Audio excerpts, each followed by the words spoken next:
Hi, it's Stephen here from Sound of an Ocean Wave, and I'm coming to do a video response to the hashtag, or which court card are you? Started by Donna over at Ozark Oracle, whose channel I shall link below in the description, and I've watched her original video, and I watched another one by Brian Papa Squirrel. Those are the only two that I've watched, just to get a flavour of what the tag was about.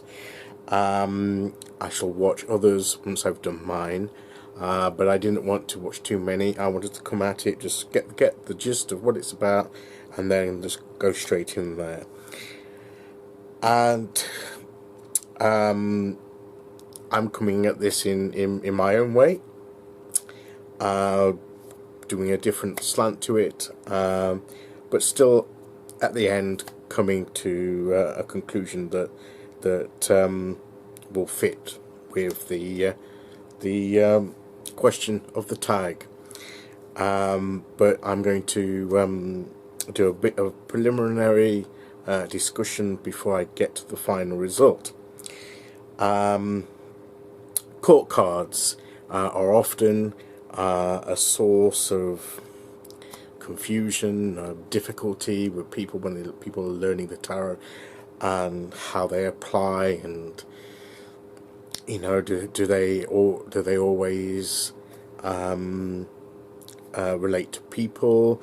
Are they stages of development, stages of a situation?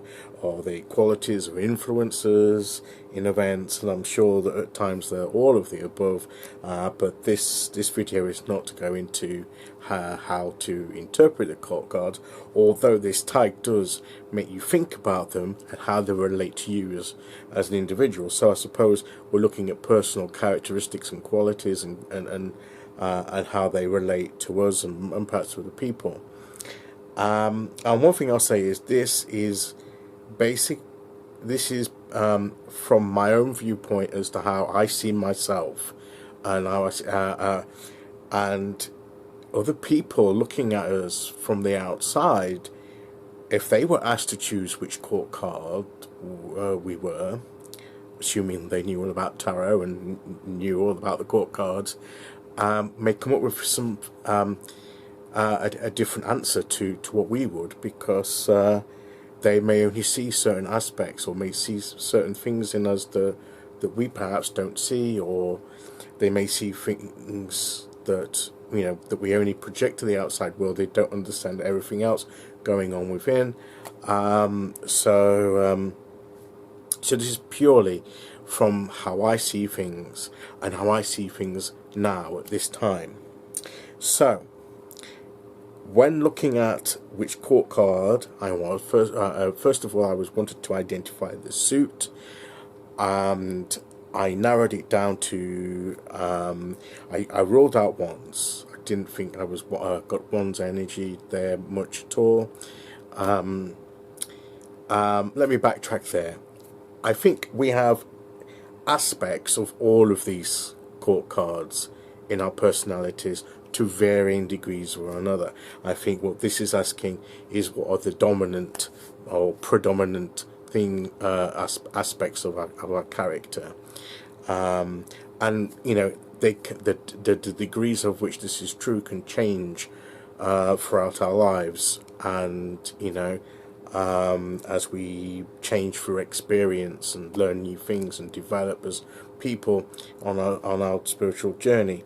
So, as I say, I took wands out, I took pentacles out, and was left with the swords and the cups. Now, I'm a Pisces, I'm a water sign, so that was naturally going to be the water element's going to be there, so cups was definitely going to be there. And I do have quite a bit of air element in my natal chart. Actually, I have a fairly even distribution of all the elements in my natal chart. So, but I identify very much with the swords as well, the intellect, and things like that. So, swords and cups. So then I thought, right, which art, what I thought, well, I don't relate to any of the to the queens. I don't think so. It was either going to be a knight or a king of either cups or swords.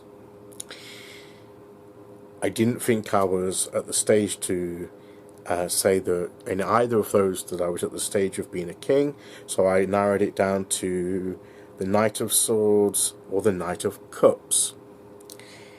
And at different times, this is where it became a bit more difficult, because there are times when I'm like the Knight of Cups. Here's a rider-weight version of Knight of Cups, with my thinking, and I can, with the intellect, and sometimes can be impulsive, be a bit rash and charging in with decisions and thoughts without perhaps worrying about the consequences until afterwards, when I'm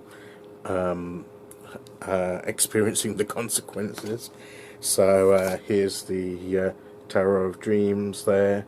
So yes, my thoughts can take flight and go off there, as I say, charging forward, trying to bring truth and confront anything that, being willing to charge in and confront anything.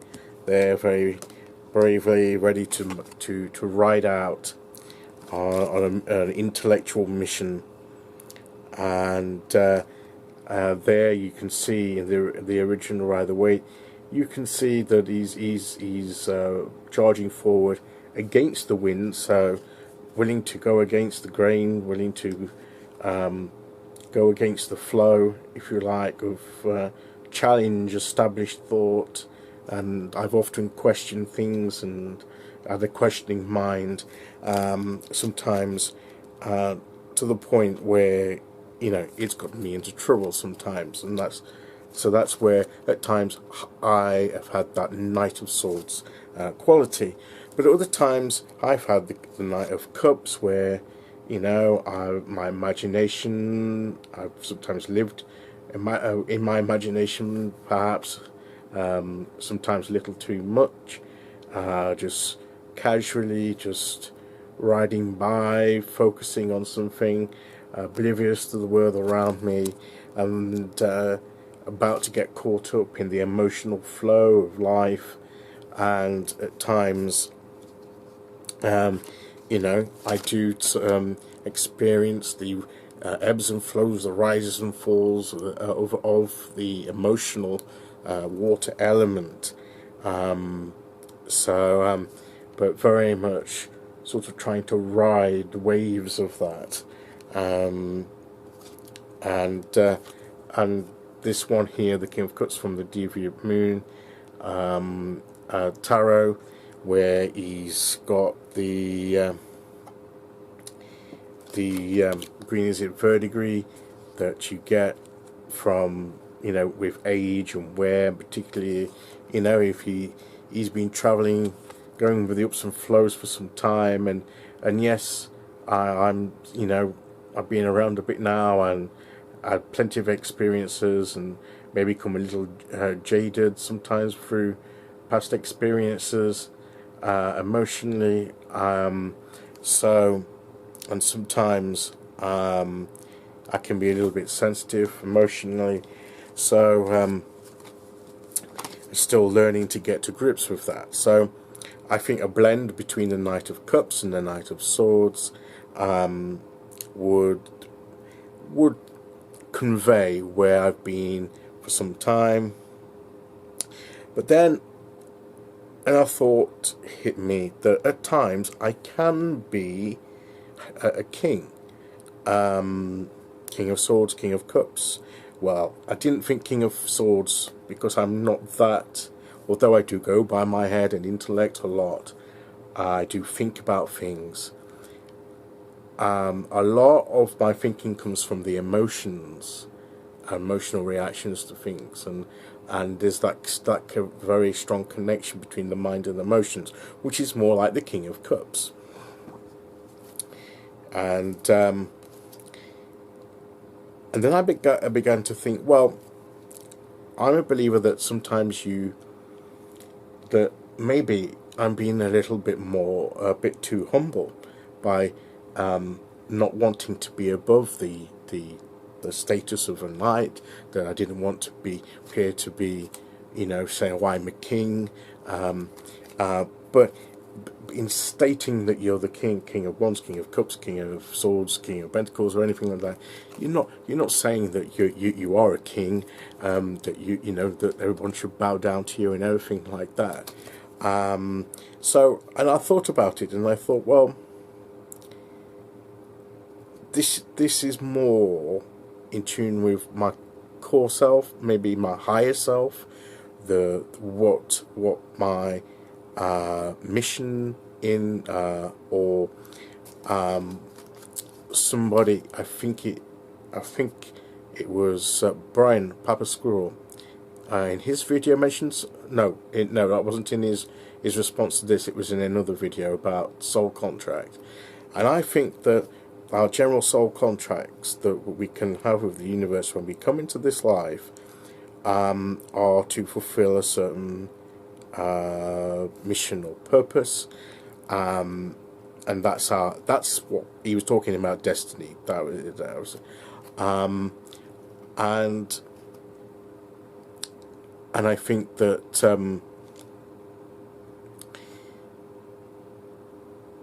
it was talking about destiny and how much is like, using tarot to predict the future, and why he doesn't, and that it was that video. And he was more or less saying that there is an element of destiny in life, but only in a loose sense. And I think this is like, it's like a mission statement, like a purpose, that you're here, but there are different ways in which you can fulfill that general purpose. And I think that that's what your higher self is. That's what is there to show you and to reveal to you, and that's what you are to grow into and come to fulfill. And I think that when I am at my best, when I am at my the best that I can be and most in tune with my higher self, I believe that I am the King of Cups, in the sense that I do exhibit qualities of the King of Cups. So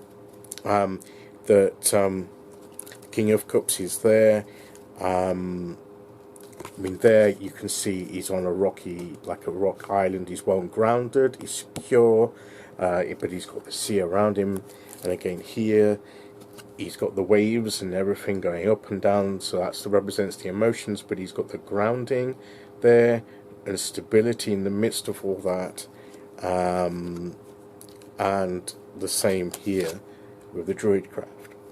So, and when I'm at my best, I can be in touch with my emotions, but not overcome and overwhelmed by them. I've got a grounding, a solid foundation of which to position myself on, and I can be in the authority and power of that position of my higher self, and connect more efficiently with the emotional realm, with the water realm, and I have more control over my emotions. I am not afraid of them. I'm not driven by them so strongly and recklessly as and my thinking is informed by my emotions, and my emotions are directed as well by my thinking. There's that connection there.